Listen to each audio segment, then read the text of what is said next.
et rassemblés au nom du Seigneur. C'est lui qui permet qu'on se retrouve ici dans cette maison qui est la sienne, aussi pour célébrer ce culte qui est un peu particulier. Je veux dire, on ne va pas non plus faire un gros truc de l'envoi en mission de Cathy et puis de l'accueil d'Astrid comme pasteur des greniers de Joseph, mais quand même, on se réjouit d'être là ensemble. Ça va? Vous allez bien? Christ habite dans vos cœurs par la foi? Ok, le Saint-Esprit est là? D'accord. Alors tout va bien. Merci aussi à Daniel Haus-Berthelin d'être là, notre inspectrice ecclésiastique. Elle dira, je sais pas, on verra. On se laisse conduire. Pour ce temps de culte. Alors je suis désolé si les cloches se sont arrêtées un peu avant. Vous savez qu'avec la sécheresse, il y a pas mal de choses qui ont été déglinguées, entre autres l'orgue. Donc il n'y a pas eu l'orgue au début du culte. On va essayer de le remettre en état. Et puis les cloches, bizarrement, elles s'arrêtent avant l'heure. Donc ça vous permet d'être à l'heure. Ou alors de presser le pas quand vous dites « Ah mince, ça s'est arrêté, il faut que je me dépêche ». Donc ça va, là on est dans les temps. Et puis on va partager ce thème, alors pas tout à fait le texte de prédication qui est proposé ce matin. Je l'ai un peu changé, c'est pas parce que j'avais pas envie. Mais le thème c'est pharisien, collecteur d'impôts et pharisien, publicain, pharisien. Avec ce mot d'ordre qui va nous accompagner toute la semaine, c'est que Dieu s'oppose aux orgueilleux. Qui c'est qu'il est?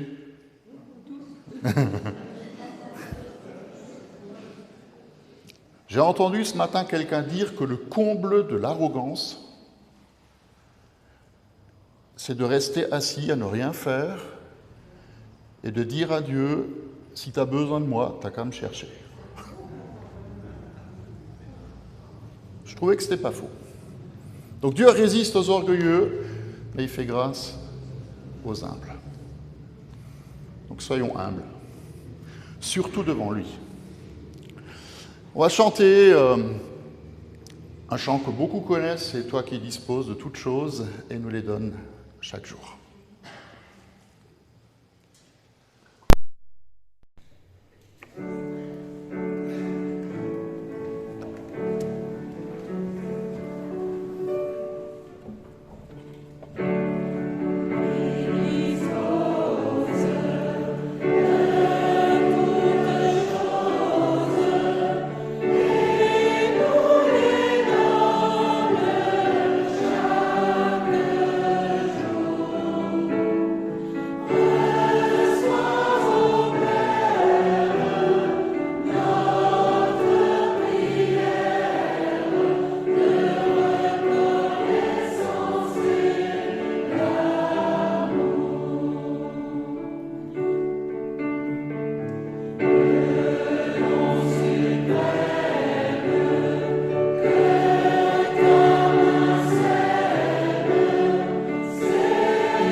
Je crois que chacun d'entre nous pourrait dire ce que dit le psaume 145, qui est le psaume de cette semaine. cette louange de David, je proclamerai ta grandeur, mon Dieu, mon roi. Je bénirai ton nom pour toujours et à perpétuité. Chaque jour, je te bénirai. Chaque jour, je te bénirai. Je célébrerai ton nom pour toujours et à perpétuité. L'Éternel est grand, il est digne de recevoir toute louange. Sa grandeur est insondable. L'Éternel soutient tous ceux qui tombent, il redresse tous ceux qui sont courbés. L'Éternel est juste dans toutes ses voies, il est bon dans toutes ses œuvres. L'Éternel est près de tous ceux qui font appel à lui, de ceux qui font appel à lui dans la détresse, avec sincérité. Et il accomplit les désirs de ceux qui le craignent, il entend leurs cris, il les sauve. L'Éternel garde tous ceux qui l'aiment, mais il détruira tous les méchants.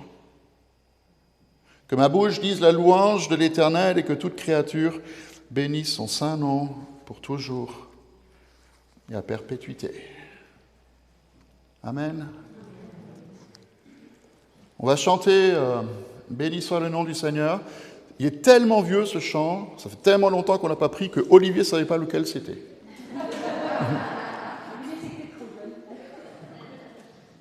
Et puis on va aussi proclamer ensemble la bonté de notre Dieu. Tu es bon. Nous voulons le proclamer ensemble, encore et toujours, jusqu'à perpète. Amen.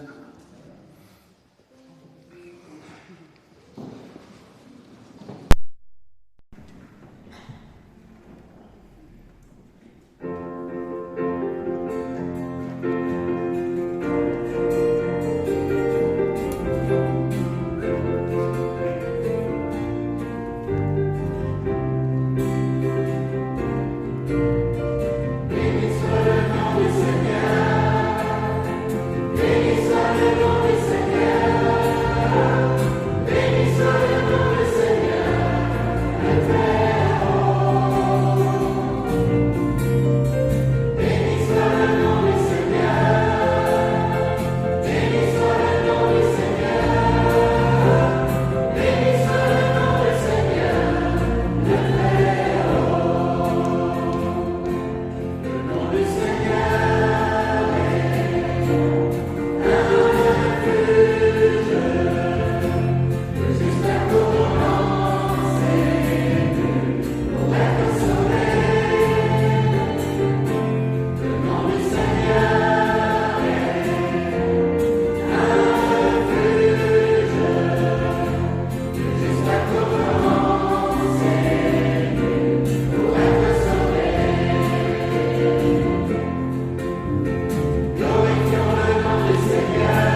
Faisons au travers de notre adoration celle qui monte devant toi maintenant, Seigneur Jésus.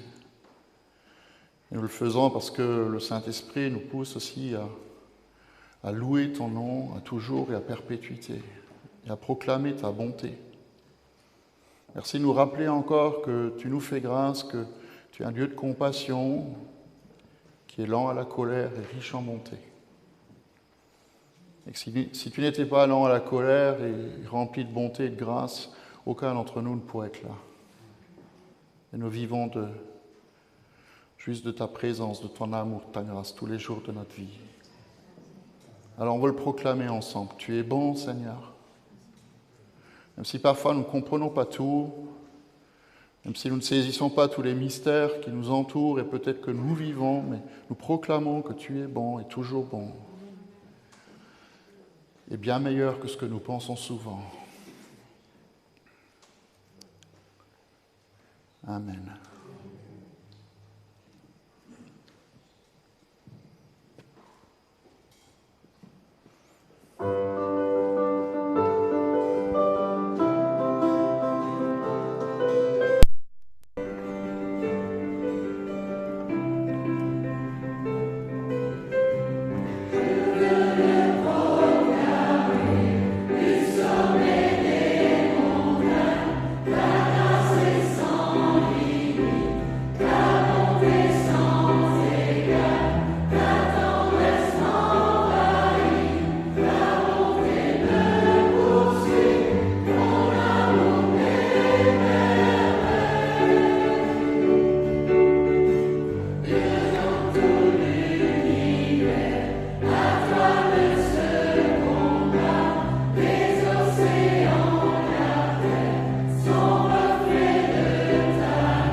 proclame ta bonté, Seigneur.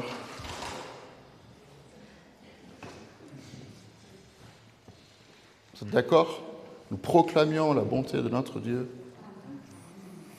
qui est aussi comme la louange qui monte devant lui, à toujours et à perpétuité, à sa bonté à Dieu pour toujours. L'apôtre Paul écrit un texte dans la lettre aux Éphésiens qui nous est cher, nous qui sommes issus de la Réforme, dans Éphésiens 2, qui reprend la chose et qui dit « Dieu est riche en compassion ». Il est riche en compassion. À cause du grand amour dont il nous a aimés, à nous qui étions morts en raison de nos fautes, il nous a rendus à la vie avec Christ. C'est par grâce que vous êtes sauvés. Il nous a ressuscités. Et il nous a ressuscités, il nous a fait asseoir ensemble dans les lieux célestes en Jésus-Christ avec lui. Il a fait cela afin de montrer dans les temps à venir l'infinie richesse de sa grâce par la bonté qu'il a manifestée envers nous en Jésus-Christ. En effet, c'est par la grâce que vous êtes, par le moyen. Cela ne vient pas afin que personne ne se glorifie. Ce n'est pas par les œuvres afin que personne ne puisse se vanter. En réalité, c'est lui qui nous a... Non, c'est là où c'est intéressant. Généralement, c'est par la grâce qu'on est sauvé par le moyen de la foi, ça tout le monde sait. C'est lui qui nous a fait.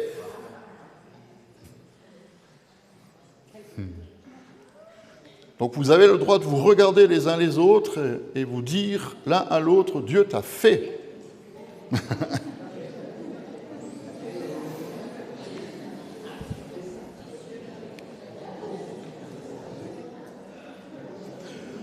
Nous avons été créés en Jésus-Christ pour des œuvres bonnes que Dieu a préparées d'avance afin que nous les pratiquions. Nous avons été créés en Jésus-Christ, je répète pour ceux qui n'écoutent pas.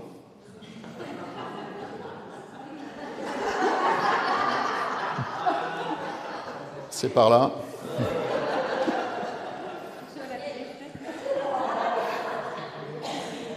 Non mais déjà, elle me perturbe tout mon truc et puis elle n'écoute pas. Bon. Nous avons été créés en Jésus-Christ pour des œuvres bonnes que Dieu a préparées d'avance afin que nous les pratiquions. Et souvent, par rapport à l'appel, je l'ai dit il n'y a pas longtemps, peut-être même il y a 15 jours ici, souvent on s'imagine que Dieu nous appelle et puis nous on essaie de faire quelque chose pour lui. En réalité, Dieu ici a l'avance ce qu'il a envie de faire et puis il se dit, celui-là ou celle-là, elle pourrait le faire. C'est pour ça qu'il nous donne la vie. Et je crois l'un des buts, l'un des objectifs de nos vies, c'est de découvrir ce à quoi le Seigneur nous a appelés.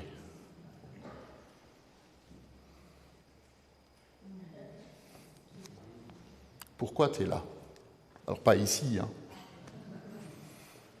Enfin, si vous ne savez pas pourquoi vous êtes là, c'est quand même grave, mais pourquoi nous sommes sur terre?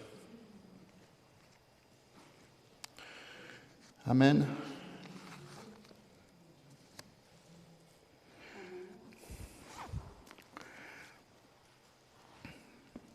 Puis je vais vous lire l'évangile de ce dimanche, c'est Luc au chapitre 18, où Jésus raconte encore cette parabole. Alors là, c'est un objectif bien précis, à l'intention de certaines personnes qui étaient convaincues d'être justes et qui méprisaient les autres.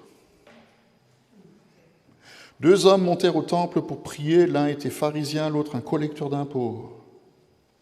Le pharisien debout faisait cette prière en lui-même. « Ô Dieu !» Enfin, j'arrive pas à le faire. « Oh Dieu !» Enfin, je te remercie de ce que je ne suis pas comme les autres hommes qui sont voleurs, injustes, adultères, ou même comme ce collecteur d'impôts. Je jeûne 2 fois par semaine, je donne la dîme de tous mes revenus. Le collecteur d'impôts, lui, se tenait à distance et n'osait même pas lever les yeux au ciel. Et il se frappait la poitrine en disant « Ô Dieu, aie pitié de moi qui suis un pécheur. » Je vous le dis, lorsque ce dernier descendit chez lui, il était considéré comme juste, mais pas le pharisien. En effet, toute personne qui s'élève sera abaissée, et celle qui s'abaisse sera élevée. Nous bénissons ta parole, qu'elle nous interpelle en ce jour, qu'elle nous garde dans l'humilité, qu'elle nous préserve de l'orgueil, et que nous reconnaissions que c'est par la grâce, et uniquement par la grâce, que nous sommes sauvés et appelés.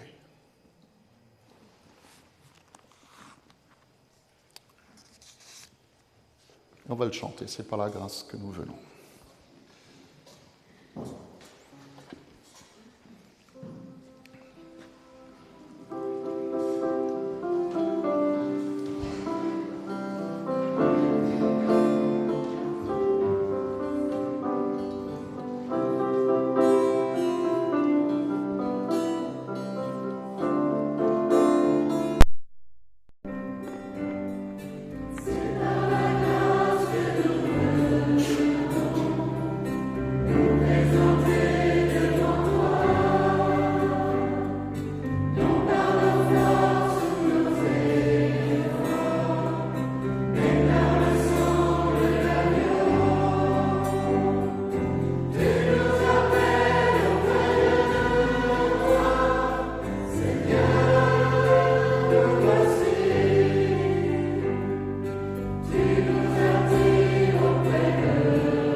Gardons cela à l'esprit, que c'est par la grâce que nous sommes là.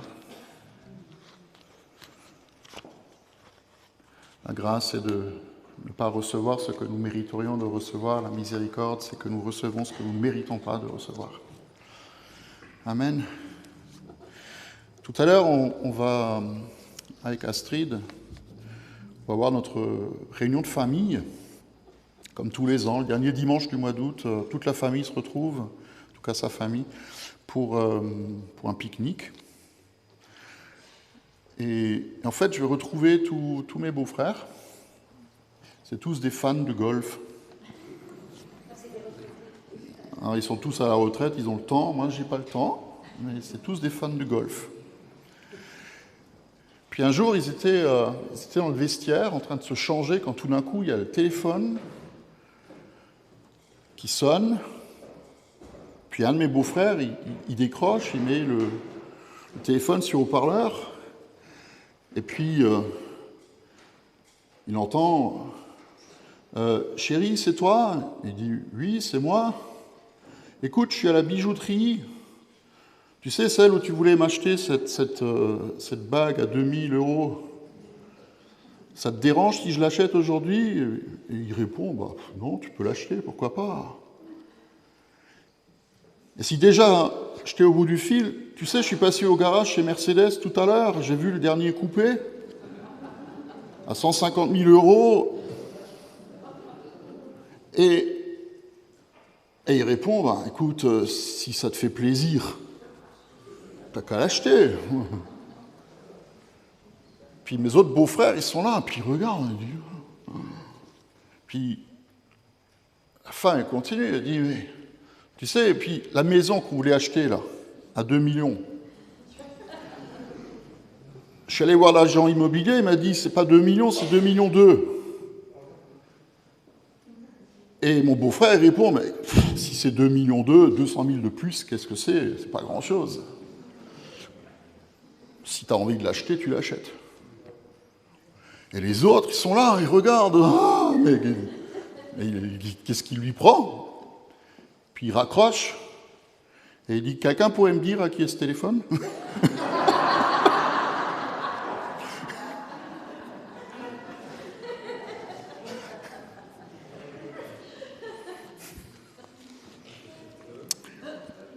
Voilà.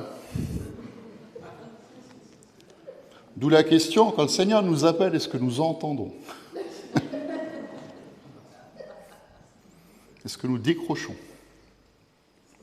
Est-ce que nous prenons l'appel? Est-ce que nous sommes prêts à suivre ce qu'il nous dit? Et ça me rappelle une histoire que Jésus raconte, c'est pour ça que je n'ai pas pris le texte de ce jour. Déjà, j'ai prêché dessus il y a 2 ans, j'ai regardé. Et l'histoire, en fait, c'était David et Nathan. Vous savez que David a commis l'adultère avec la femme d'Uri, et puis Nathan va le voir pour lui raconter une histoire. En fait, ce texte que je voulais partager avec vous, c'est aussi une histoire que Jésus raconte. Et fait partie de ces paraboles où il pose des questions et où il demande une réponse. Et donc il interpelle les spécialistes de la loi, et puis il leur dit, en Matthieu 21, après avoir chassé les vendeurs du temple, il dit, qu'est-ce que vous pensez? Donc il s'adresse à eux. Qu'est-ce que vous pensez? Un homme avait 2 fils. Il s'adressa au premier et lui dit, mon enfant va travailler aujourd'hui dans ma vigne. Et il répondit, je ne veux pas.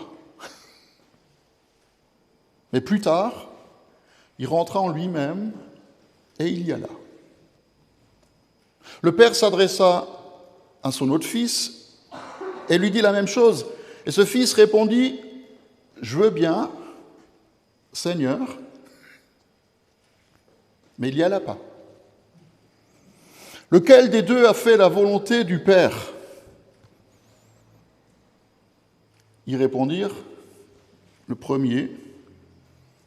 Et Jésus leur dit, je vous le dis en vérité, les collecteurs d'impôts et les prostituées vous précéderont dans le royaume de Dieu, car Jean est venu à vous dans la voie de la justice, vous n'avez pas cru en lui. En revanche, les collecteurs d'impôts, les prostituées ont cru en lui. Et vous qui avez vu cela, vous n'avez ensuite pas montré de regret pour croire en lui. C'est pas une histoire compliquée, hein. C'est une histoire que beaucoup de gens connaissent aussi. Je dois penser, en relisant ce texte, à ce que Philippe de Courroux disait. Dans la prière, Dieu nous dit parfois, « Pourquoi est-ce que vous me dites sans arrêt ce que je dois faire et vous ne faites pas ce que je vous dis ?» C'est aussi une parole à retenir. Pourquoi est-ce que dans la prière, on dit toujours à Dieu ce qu'il doit faire et puis quand il nous dit de faire quelque chose, on ne le fait pas ? Et je crois que nous apprenons au travers de cette histoire qu'il vaut mieux écouter, entendre, recevoir l'appel et faire, plutôt que ne rien faire. Et j'aime le contraste qu'il y a entre ces deux fils. Le premier, à qui le Père s'adresse, le Père a quelque chose à faire pour lui, il doit aller travailler dans la vigne, et j'aime la tendresse de ce Père.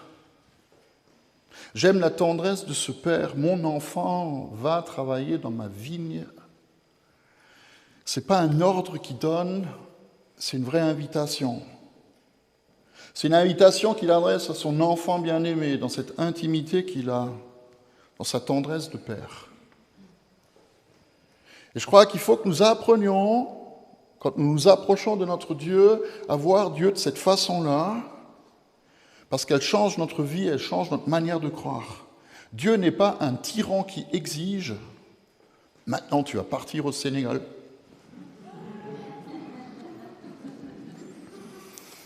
Mais c'est un père qui aime. Et la réponse du fils, elle est tellement dure par rapport à la tendresse du père. Il dit « Non, je veux pas ». En grec, c'est tout aussi fort, hein, c'est « Non, veux pas ». Il n'y a même pas « je ne veux pas », c'est « veux pas ». On appelle ça de la résistance, hein, ou alors de la rébellion, vous appelez ça comme vous voulez. Mais finalement, ce fils, il rentre en lui-même, il change d'avis, et puis il y va. Parce que je crois qu'un changement de mentalité entraîne un changement d'attitude. Et il est bon pour nous de nous laisser transformer dans notre intelligence pour que nous puissions comprendre de la part du Seigneur ce qui est bon, ce qui est juste et ce qui est parfait. Et peut-être que le Fils a regretté sa dureté, peut-être que l'amour du Père pour lui a fait changer d'avis, j'en sais rien du tout. Et ce n'est pas important. L'important, c'est qu'il soit allé. Puis le deuxième fils, il est différent. Quand le père lui demande d'aller travailler dans la vigne, il répond immédiatement « Je veux bien, Seigneur ». Je ne sais pas si vous remarquez la différence. C'est un peu comme dans le fils prodigue. Hein. Tu ne m'as jamais donné un chevreau pour que je fasse la fête avec mes amis. C'est une attitude d'esclave et d'ouvrier, ce n'est pas une attitude de fils. Seigneur. Rendez compte si vos enfants vous appelez Seigneur. J'aimerais bien que ma femme, de temps en temps, m'appelle Seigneur, mais... Et vos enfants... Ouais, c'est vrai, ouais. Ça va. Arrêtons-nous là, il y a des gens qui écoutent sur Internet. Donc... Et on comprend très vite dans la réponse de ce deuxième fils que c'est juste la surface. Il n'y a pas de profondeur. La réponse, elle traduit l'état de son cœur, c'est juste un acte religieux ou hypocrite qu'il fait. C'est un peu comme un élève qui refuse de s'asseoir quand on lui dit de s'asseoir, et qui finit par céder parce qu'il n'a pas le choix. Il dit « Je suis assis extérieurement, mais à l'intérieur, je suis encore debout. »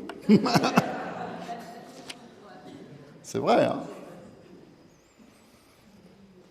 Et combien de fois on espère quand nos enfants, nos petits-enfants sont petits, qu'ils parlent et qu'ils marchent, et une fois qu'ils parlent et qu'ils marchent, on veut qu'ils se taisent et qu'ils s'assiedent. Est-ce que vous voyez la différence entre les deux? Et c'est là où Jésus pose la question, mais qui des deux a fait la volonté du Père? Et quelque part, les spécialistes de la loi, ça a dû leur arracher la langue. Mais ils ont bien dû reconnaître que c'est le premier. Ils ont bien compris que Jésus s'adressait à eux, qu'il les interpellait. Et le sens de la parabole, il est quelque part ici. Il y a ces deux groupes qui sont représentés. D'ailleurs, remarquez que Jésus ne s'adresse pas aux gens qui disent « oui, mais ». Moi, je ne les supporte plus, ces gens. Honnêtement, c'est... Je veux bien, mais j'ai pas le temps, je suis pas capable, il m'a pas appelé, etc., etc. J'en peux plus. Que votre oui soit oui, que votre non soit non, mais arrêtez. Si t'as pas envie, tu fais pas. Donc il s'adresse pas aux oui mais, il s'adresse à ceux qui disent oui et qui font pas, et à ceux qui disent non d'abord et puis qui font. Parce que quelque part, il y a ce rebelle qui se repent. Et c'est pas pour rien qu'il leur dit, parce que selon les maîtres de la loi, les prostituées, les péagers, ils n'auront jamais place dans le royaume de Dieu. Et Jésus, il prend exprès cet exemple pour leur montrer que dans le royaume de Dieu, ils vont même être dépassés par ces gens-là. Ces gens-là. Moi, je trouve ça génial. Que la grâce elle soit accessible à tous sans aucune exception. Que celui qui veut, il peut recevoir. Que celui qui veut la prendre, il la prenne. Et n'en déplaise à certaines grenouilles de bénitier qui sont aptes si vite à juger les autres, que ce soit des apparences, au travers des apparences, ou alors le commérage, oui, qui s'imaginent être meilleurs que les autres. Ça aussi, j'en ai horreur. Et le pire, pour moi, vous savez quoi? C'est que Jésus les aime quand même. Ça qui est fou. Il les remet en place, il les tacle comme il peut, mais il les aime quand même, comme les péagers, comme les publicains, comme les prostituées. Matthieu, Zachée, Marie de Magdala ont répondu à l'appel du Seigneur. Ça n'a rien à voir avec Cathy, quand je parle de Marie de Magdala. Ils ont reçu le salut. Et c'est extraordinaire, c'est génial. Et peu importe qu'on soit qualifié, pas qualifié, capable, volontaire, indécis, peu importe. Si le Seigneur t'appelle, réponds. Et il utilise ces exemples peut-être pour nous un peu extrêmes, pour nous montrer que sa grâce, elle surabonde là où le péché abonde. Si vous avez senti que vous avez raté votre vie à cause de mauvais choix, à cause de péché, peu importe, devinez quoi? Tu peux tout recommencer. Amen. Et nous serons toujours qualifiés pour le royaume de Dieu. Et combien de fois nous avons vu des cas désespérés rentrer à la maison du Père? Prions pour cela. Puis il y a le rebelle, le religieux qui se rebelle. Le premier, il s'est rebellé, puis il est revenu en lui-même. Mais le deuxième, sa réponse, elle est juste creuse. Parce que l'esprit religieux peut connaître les bonnes réponses, mais pour le Seigneur, c'est que du vent. Ce peuple m'honore des lèvres, écrit Ésaïe, mais son cœur est loin de moi. Combien de fois avons-nous entendu, combien de fois avons-nous appris, compris, et nous n'avons pas fait? Je ne parle pas pour vous, je parle pour moi. Et nous apprenons tous les jours à faire face à des choix auxquels nous sommes confrontés, où il est important d'entendre, d'écouter, de répondre et d'appuyer sur le bon bouton. J'ai lu une histoire, elle est géniale. Elle m'a fait tellement rire. C'est vers la fin de la Deuxième Guerre mondiale. Vous savez, Hitler, il a promis à ses militaires qu'il allait trouver des armes miraculeuses pour gagner la guerre encore. Puis il y en a certaines, c'était vraiment n'importe quoi. Puis d'autres ont quand même provoqué pas mal de dégâts et de catastrophes. Il y avait vraiment des idées stupides. Parfois, il a réussi. Et une des inventions, une des réussites, ça a été, tenez-vous bien, mais c'est vrai, ça a été l'invention de toilettes à haute pression pour les sous-marins. Je n'exagère pas, c'est juste la vérité. Ils ont inventé des toilettes à haute pression pour les marins dans les sous-marins. Parce qu'avant, quand ils devaient aller aux toilettes, ils devaient emmagasiner tout ce qu'ils faisaient. le mettre dans un coin et puis attendre que le sous-marin fasse surface pour s'en débarrasser. Alors imaginez, hein, d'accord ? Et quand ils ont inventé ce nouveau système, ils n'ont plus eu besoin de remonter à la surface grâce à cet ingénieux système d'évacuation à haute pression. C'était tellement compliqué qu'il fallait qu'un membre d'équipage il soit spécialement formé pour l'utiliser. Puis le 14 avril 1945, vous pouvez vérifier sur Google, hein, j'invente rien, hein, le U-boat 1206 était au large de l'Écosse. Et le capitaine du sous-marin, il a eu un besoin urgent, donc il est allé aux toilettes. Et pensant savoir, en fait, il a actionné la manivelle d'évacuation, mais dans le mauvais sens.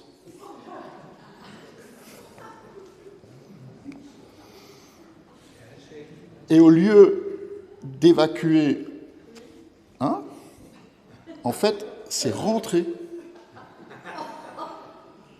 Et c'est le seul sous-marin qui a coulé grâce à ça. C'est-à-dire que l'eau, au lieu d'évacuer, elle est rentrée dans le sous-marin, donc il a coulé son navire.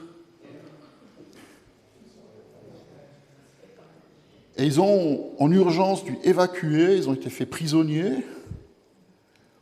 Mais en tournant mal la manivelle, en appuyant sur le mauvais bouton, il a littéralement réussi à faire couler le bateau.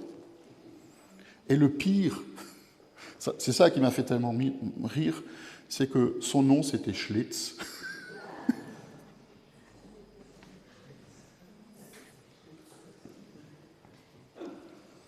Vous voyez ce que nous faisons dans l'obéissance ou dans la désobéissance, c'est juste tourner la manivelle dans le bon sens ou dans le mauvais.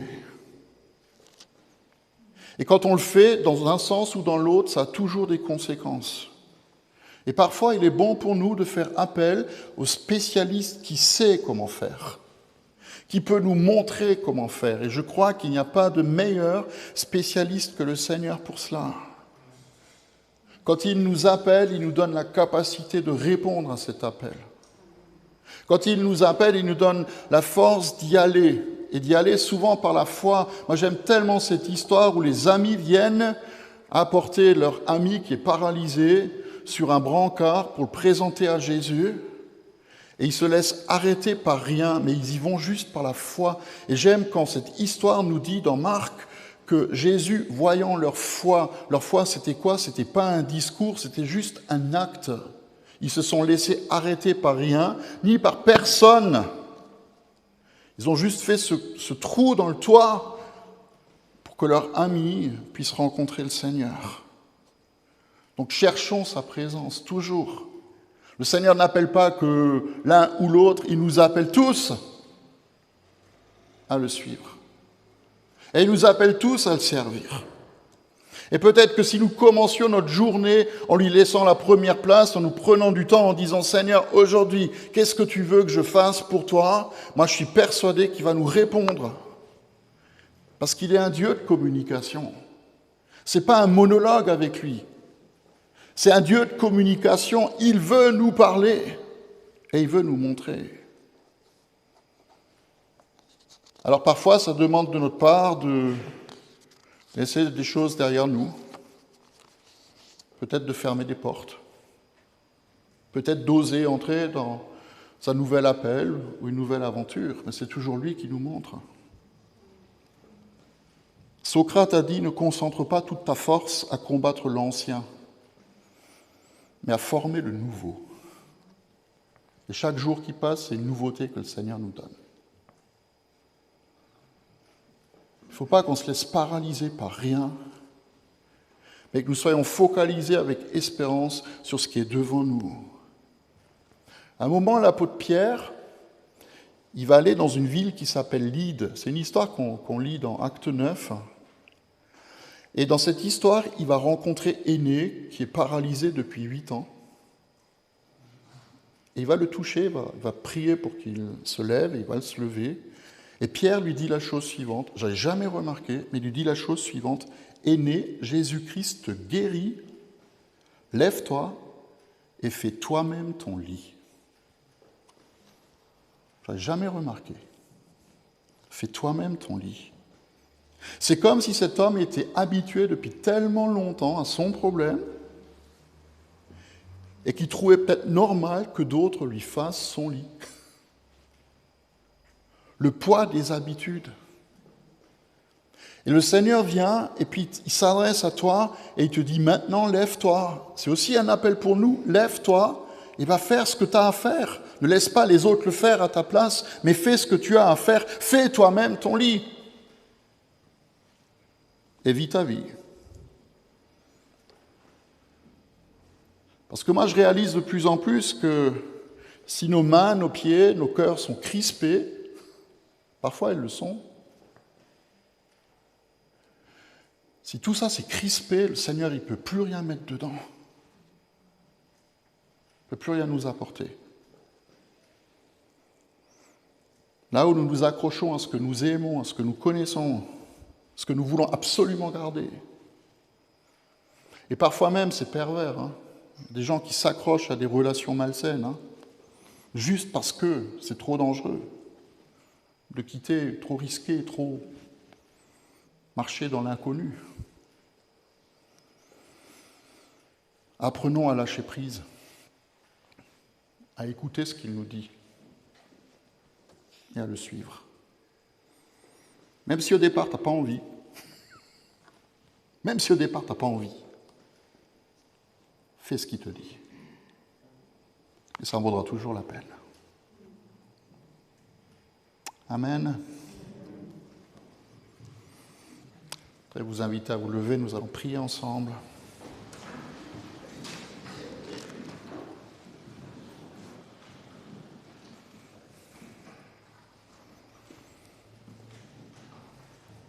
J'aime bien la parole qui dit « Si aujourd'hui vous entendez ma voix, n'endurcissez pas votre cœur ».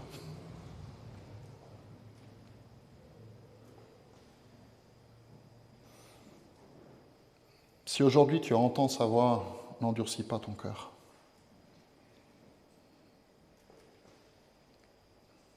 Et si la semaine dernière, ou il y a 1 an, ou peut-être 20 ans, nous avons entendu sa voix et nous sommes crispés, laissons-nous attendrir par lui.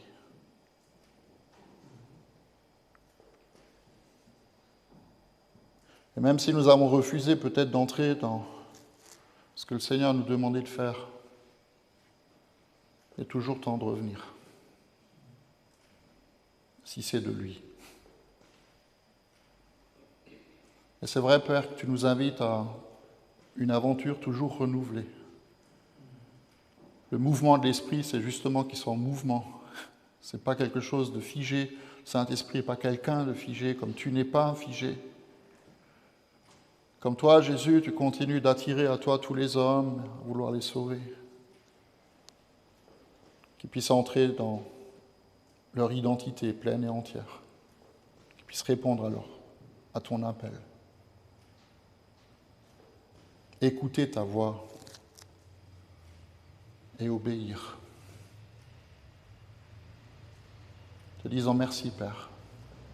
Merci parce que chacun d'entre nous qui est là, présent dans cette maison qui est la tienne, est précieux pour toi, tellement précieux que tu as un projet de vie pour l'avancement de ton royaume sur cette terre, pour chacun. Merci parce que tu adresses ta vocation, ton appel aux uns pour devenir cela et à d'autres pour devenir autre chose. Et peu importe. Qu'on soit pasteur ou envoyé en mission, accueillant des enfants, témoignant de notre foi dans notre bureau, visitant les malades, priant pour les membres de sa famille. C'est juste ta voix qui nous appelle. Donne-nous la force d'écouter. Donne-nous la force d'entendre. Dans le nom de Jésus.